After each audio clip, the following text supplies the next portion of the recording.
भंडार छोड़ा, सदस्य छोड़ा,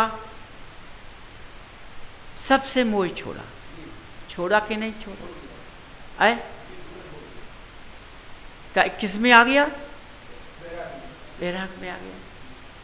यदि उसने आहार से मोह कर लिया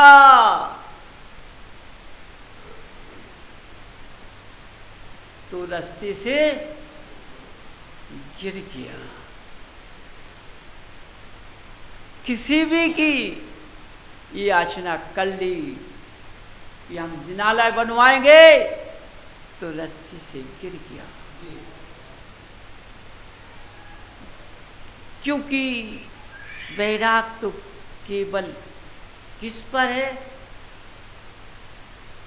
उसके हाथ में पेकर पिछी कमंडल है, कुछ किसी से मोह नहीं। इस कमंडल से वो पहचान पिछी से है और उसी में लीन रहता है। किसमें? उसकी आसन जो है वही आसन है दिगंबर मुद्रा, उसी में मस्त रहता है और उसको कुछ नहीं दिखता है, तब सफल होता है। और जरा भी कहीं अपना मन गिरा दिया तो वहीं गिर जाता है। पहले जो मनुष्य आहार बनाते थे, कैसा? जो तुम खाते थे वो लेते। वो आज का कैसा बनता है? तुम जो ना खाते वो खाते, है ना? वो आहार बनता है। इसलिए अब वो समय नहीं, दूसरा समय चल रहा है भाई। इसलिए मैं उस बात को नहीं कहता बार बार। इसलिए गृहस्थ जीवन में कह देता हूँ कि गृहस्थ में अपनी तपस्या करो और अपनी भक्ति और साधना करो तो तुम पार हो जाओ। गृहस्थ से तो कीचड़ से निकल सकते हो, और लेकिन जब शिला पर बैठ जाओ तो लिपट जाओ, क्या फायदा है? इसलिए मैंने कहा है कि मैंने शास्त्रों को नहीं पढ़ा है। पहले जो इस रास्ते पर आते थे वे शास्त्रों को नहीं पढ़ते थे, वो एकाएक हो जाते थे। जब तुम्हारे हम गृहस्थ जी क्रिया को, कीचड़ को निकाल लेंगे उसमें से तो एकाएक बैठ जाओगे। आएगी वही मुद्रा, अपने आप लीन हो जाओ। समझो। इसलिए बंधु, गृहस्थ में दोष कम लगता है, उसमें दोष ज्यादा लगता है। गृहस्थ में माफ हो जाता है, उसमें माफ नहीं होता है। इसलिए अपना गृहस्थ जीवन सबसे अच्छा है, इसमें से पार हो जाओ, क्योंकि अब वो समय नहीं है। ठीक है, बाड़ी विराम करता हूँ।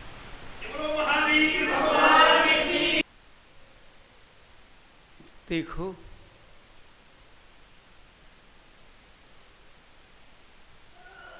जैसी गतियां चार होती हैं,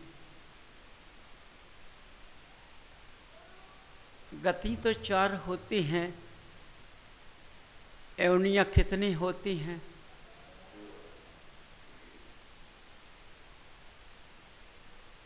ऐसी कौन सी योनि होती है जिसमें हमेशा के लिए सुख की प्राप्ति होती है?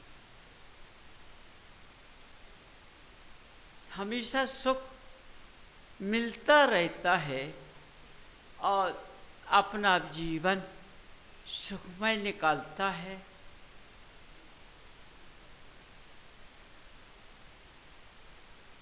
मनुष्य पर्याय में तो आनंद दुख की प्राप्ति होती है। क्यों?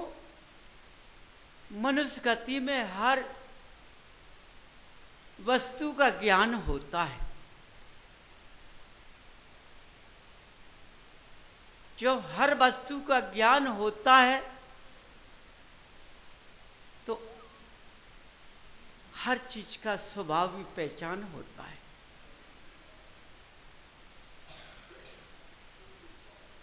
लेकिन आज के मनुष्यों का ज्ञान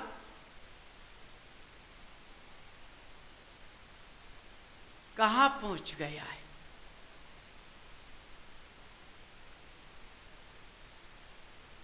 सही रास्ते पर आज के मनुष्य का ज्ञान नहीं है।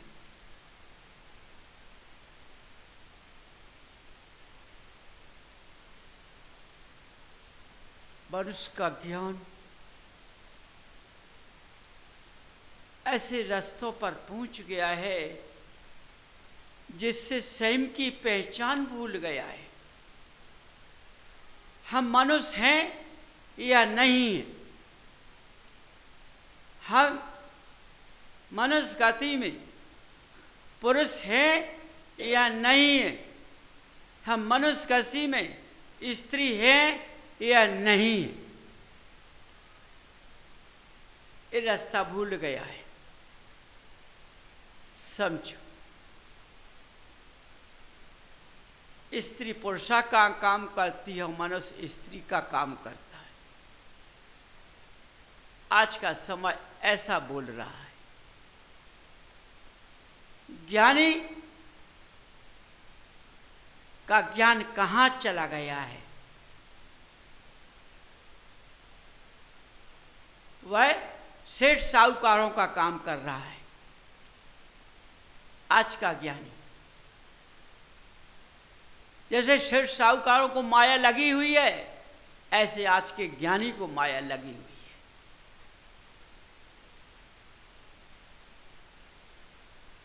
हर पहचान हर वस्तु की है, लेकिन आज का भोजन कैसा कर रहा है?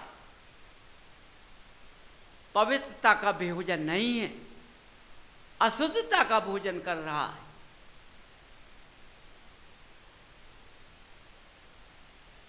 यदि आज का ज्ञानी गृहस्थ का भोजन करता तो गृहस्थ का ज्ञान होता है, लेकिन हट के भोजन बनता है।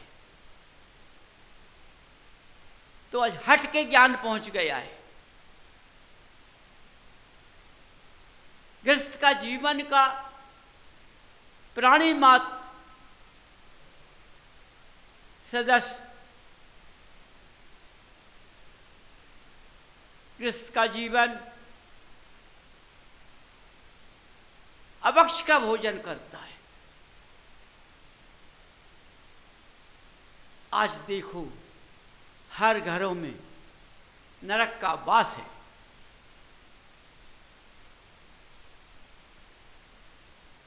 किसी का घर स्वर्गों में नहीं है, किसी का गृहस्थ स्वर्गों का वास नहीं है। क्या कर?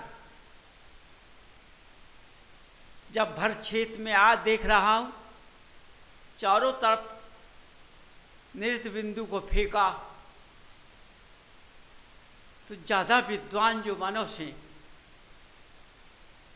उनके घरों को जाकर देखा तो अभक्ष का भंडार खुला हुआ है।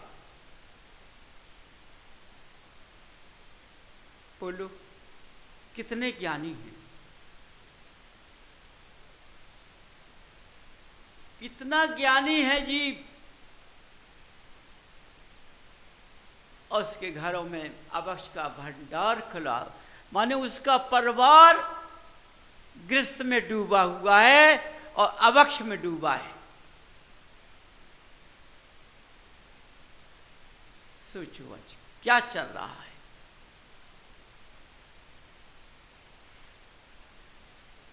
किसी के घरों में मर्यादा का रास्ता नहीं रहा है, मर्यादा खंडन हो गया है, विनय चली गई है।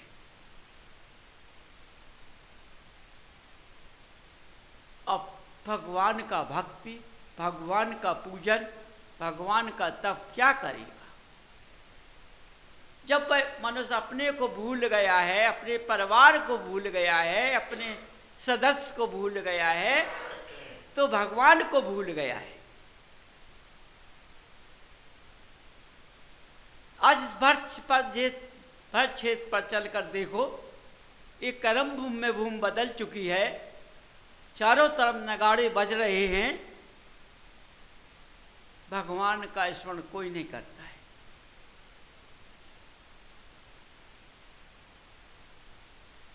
सारी माया के चक्कर में, चाहे गृहस्थ का हो चाहे ज्ञानी हो, माया के चक्कर में डूबा हुआ है। समझो,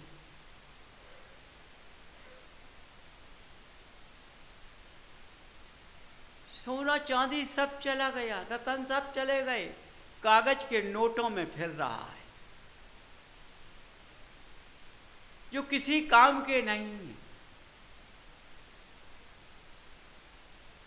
पहले रत्न रखते थे, रतन हीरा मोती रखते थे, आज वो नाम चला गया है।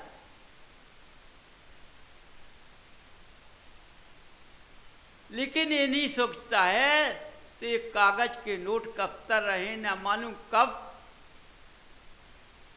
इसमें कागज कब मुलायम पड़ जाएगा, ये कब बेकार का हो जाएगा, किसी काम का नहीं रहेगा। समझो, किसमें मोह लीला में फंस गए हो।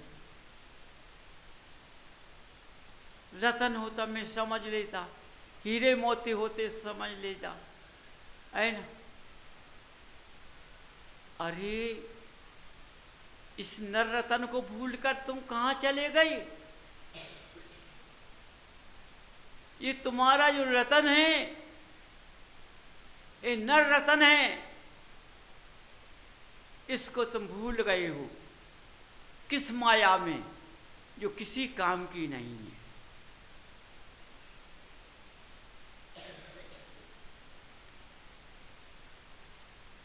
बंधु, अपने ज्ञान चक्षु को जगाओ, देखो आगे जीवन और कठिन आएगा। अभी तो पहचान है, आगे पहचान चली जाएगी। समझो, आज का विद्वान जो स्वर्गों का वास करने के लिए तैयार होता है, वो उस पद पर बैठता है, लेकिन नरकों का वास की रास्ता कर रहा है। ज्ञान होने के बाद भी नहीं सोच पा रहा है कि हम कौन सा रास्ता पकड़ रहे हैं। इसके गृहस्थ के जीवो, अपने गृहस्थ में ही भगवान का स्मरण करो और इस जीवन को भी तुम अपना पार लगाओ। आज कोई रास्ता बताने वाला नहीं है तुम्हें कोई। आगे समय ऐसा आएगा कि जब अभी रास्ता बताने वाला कोई नहीं, तो आगे कौन बताएगा।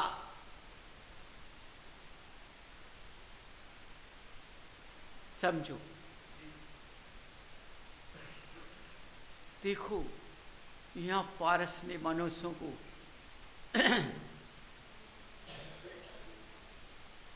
केवल तन और मन को मांगा है।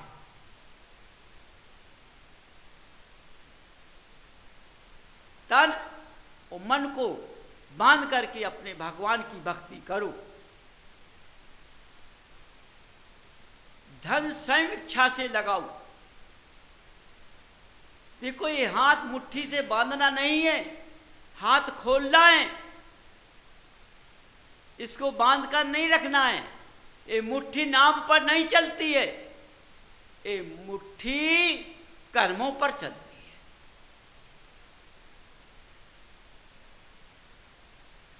जब ये मुट्ठी खोलेगी मेरी, तो मेरी कर्म कटेगी। कैसे कर्म कटेंगे? जब हम स्वेच्छा से दान देंगे अपने हाथ से,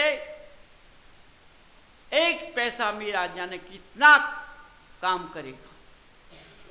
वो जो नाम का पैसा है, लाखों करोड़ों, कुछ काम नहीं करेगा।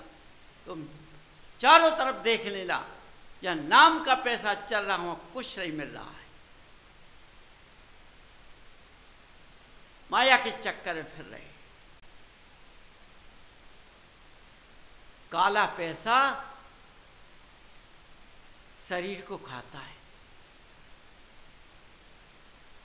समझो ये बीमारियां क्यों चल रही हैं। चारों तरफ ऐसी बीमारियां आ रही हैं जिसको आज डॉक्टर भी पकड़ नहीं पा रहे हैं। तुम्हारे पास जितना कालापन है वह बीमारी के रूप में निकलेगा, अपने आप जाएगा। इसलिए बंधुओं, उस काले कमाई की तरफ को मत देखना। इन काले कमाई की दृष्टि पर अपनी निगाह मत फेंक देना। निगाह फेंकना तो देवादेव अरुणदेव पर फेंकना। निगाह फेंकना तो अपने शरीर पर फेंकना। निगाह फेंकना तो अपने परिवार पर फेंकना।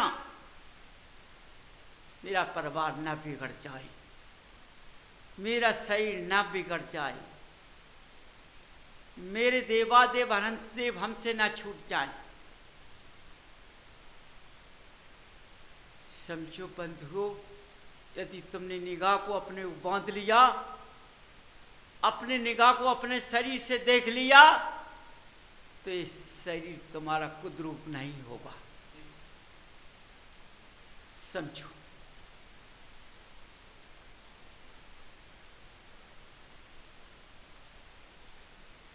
इतना सुंदर होगा ये शरीर तुम्हारा। जब सुंदरता इस शरीर पर होगी तो कोई भी बीमारी नहीं होगी।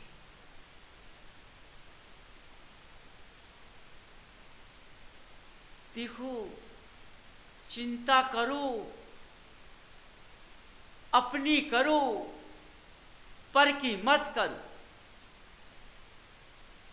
चिंता करो, पाप से डरो, धर्म से मत डरो।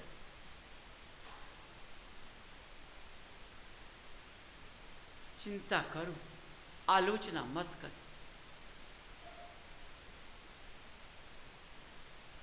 बंधुओं, हर बात को समझो।